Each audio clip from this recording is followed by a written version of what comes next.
So what's happening in the festival world? So in the festival world, these are things that festival organisers have reported doing in the Powerful Thinking survey. So they've got a recycling system in place. I've got it front and back of house. They set targets. They know what kind of recycling plants their waste goes to. Good for them, which is tricky. They're talking to their waste contractors about where it's going after they leave site. And they've got policies and standards that they're working towards.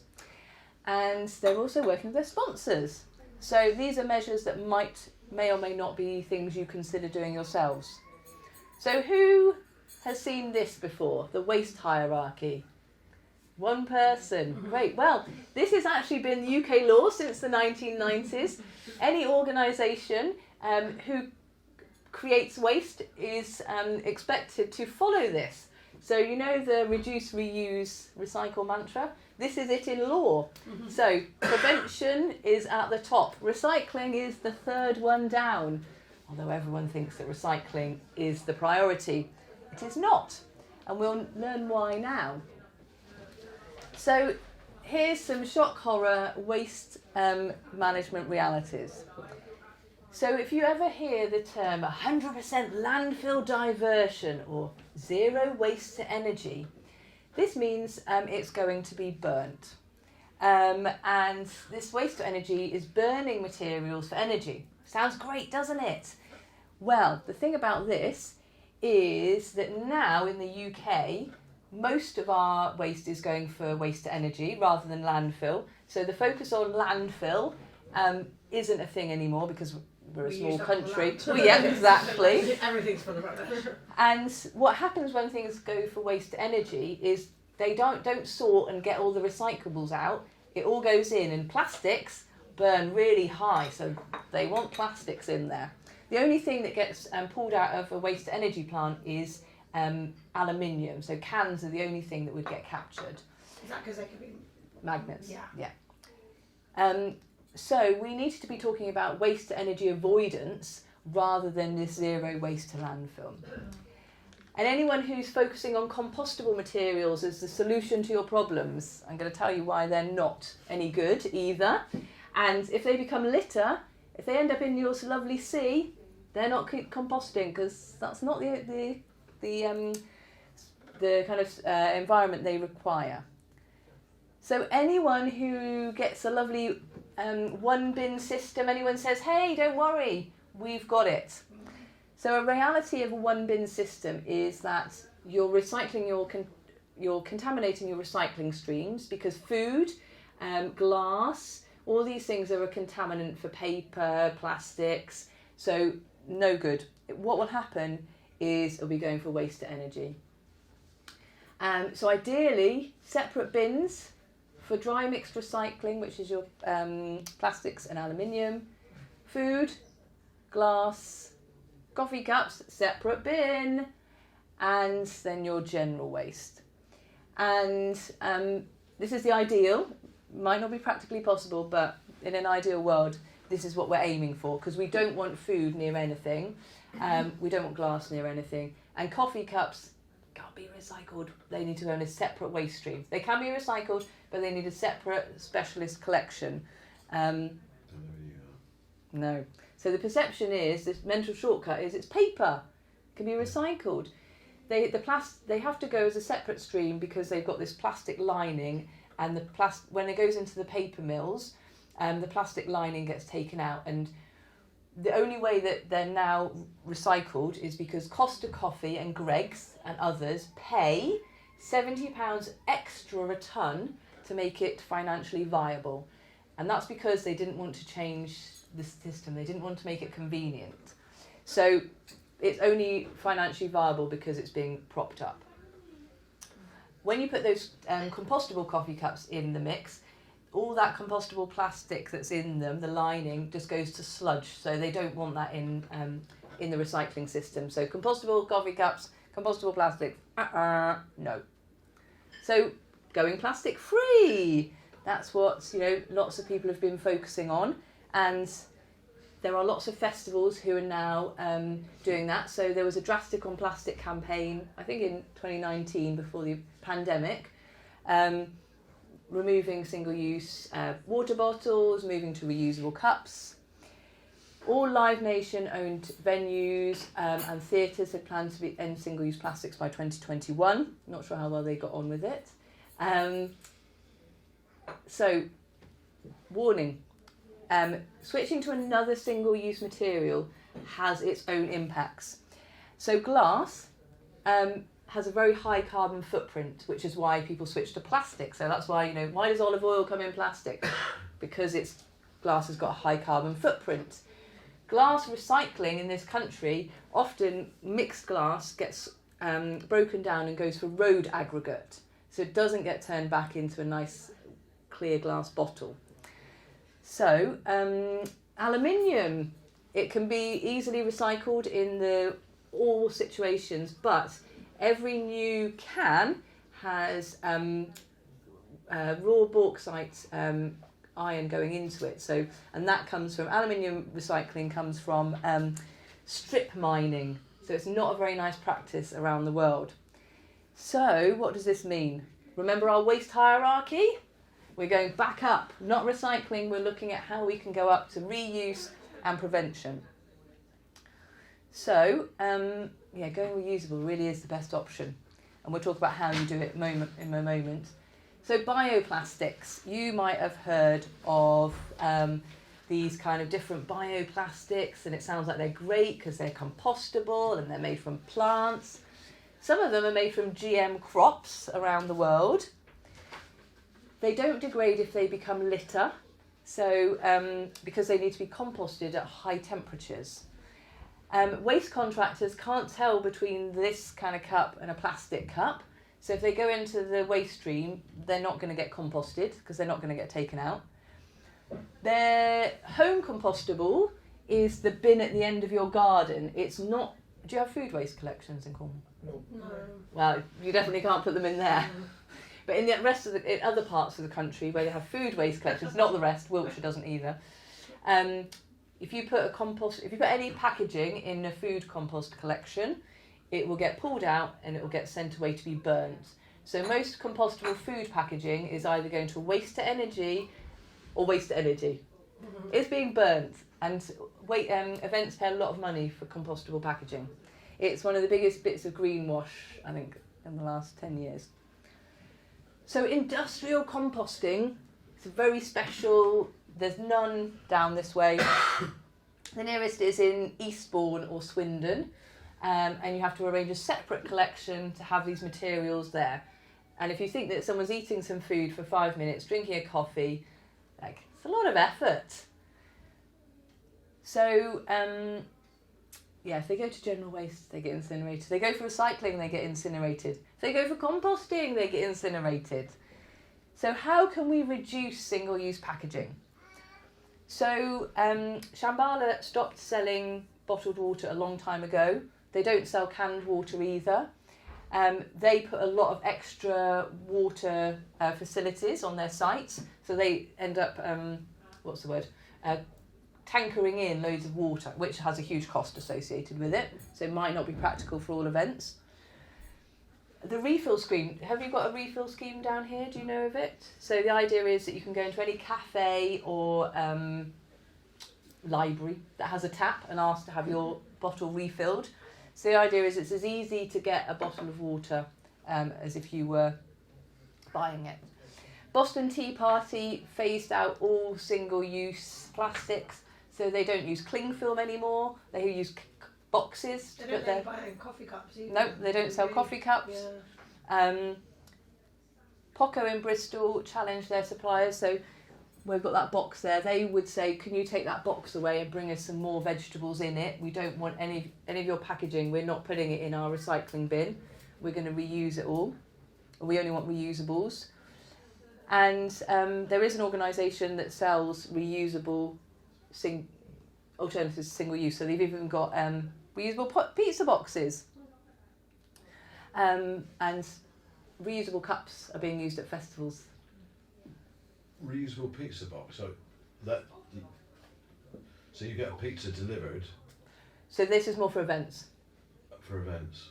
So the idea is that then, or for venues.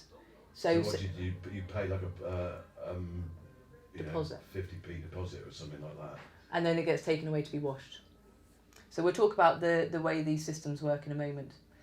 So waste minimisation, the prevention, how do we do this? We're talking about events, we're bringing in things from all over the place. So back to our designing out waste at the design phase.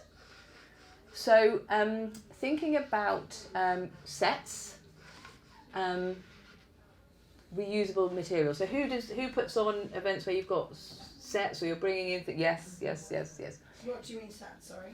So where you're building some kind of infrastructure. So these guys will have theatre sets with decor on it. Festivals will have some backdrops.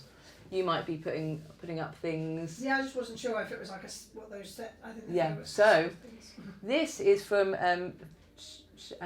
Shangri-La at Glastonbury.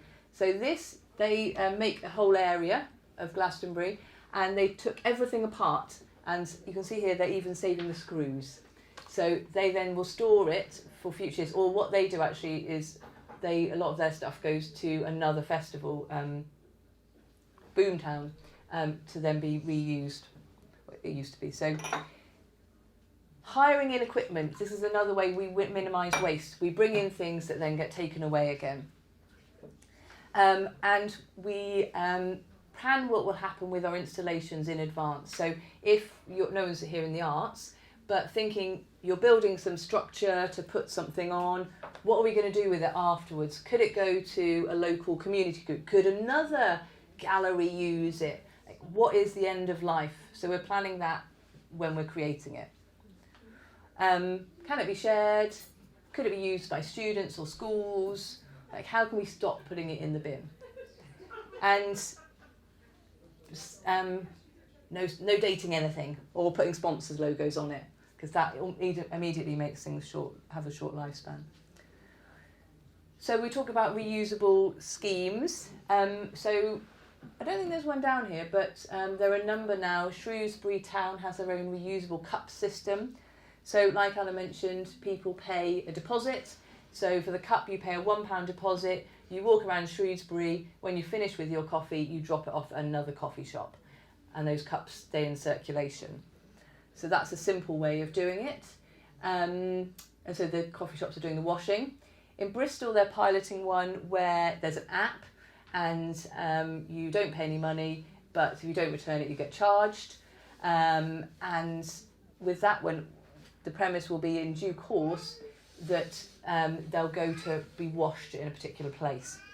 So with the reusable bar cups for festivals, this is the kind of the model. The idea is that you rent them in from a hire company, and I don't know who comes this far south with cups.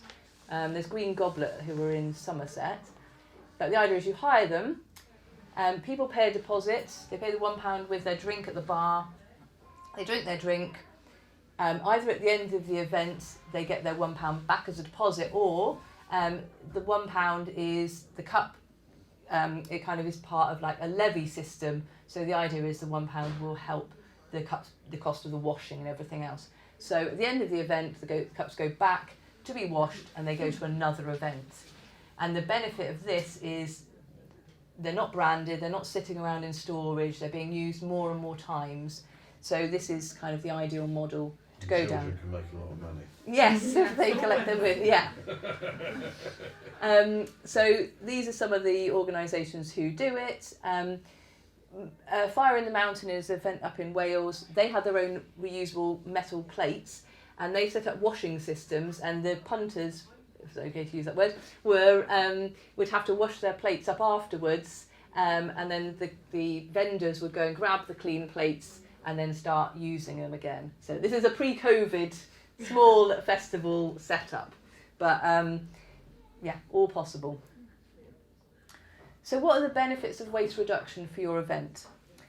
Cleaner site. This was an event with reusable cups in a city-based event in Birmingham. No litter.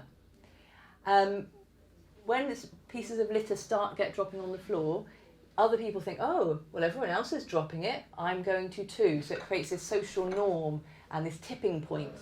So by things like not using, by using reusable cups, you can prevent some of the biggest waste streams from ending up on the floor.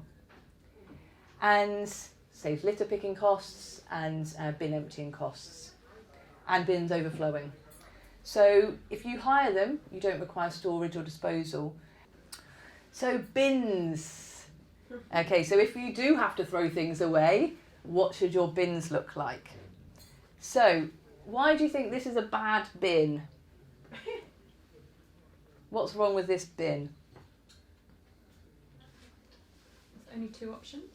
Okay, yeah, there's only 2 options. I'm not sure what the options are. Yeah, exactly. It's quite low down. Yeah, they're really hard to read the signage. It's also got a big open space so people can just chuck in. Yeah. What's wrong with these bins? There are some good things about them, but Yeah, that's not very clear again what they are. yeah, it's right down at the bottom as well. Yeah. So what about these 2? So you might see one there and one there. They've not been emptied. Yeah.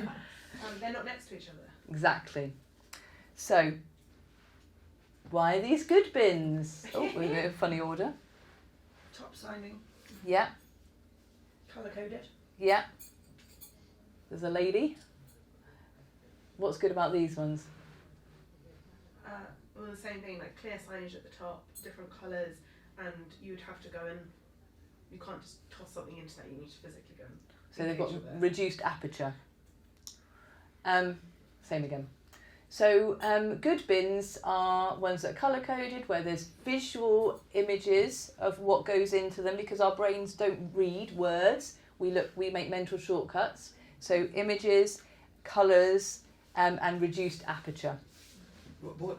I don't quite get the reduced aperture thing, especially So- on the general waste. I mean, cans and plastic, yeah. So yeah, so it's just so that it's smaller. So the reason that you reduce the aperture is so that people don't look in and go, oh, look what that person's put in here, I'll put that in. Because what you have is then a cumulative effect where, so you know the bins in railway stations, they're all clear, and you look at them, they just got the same things in all of them, because people look at what someone else has put it in it, and like, oh, look, coffee cup, and they put it in there. So people will do what other people do. So you want to reduce the ability for them to look in the bins.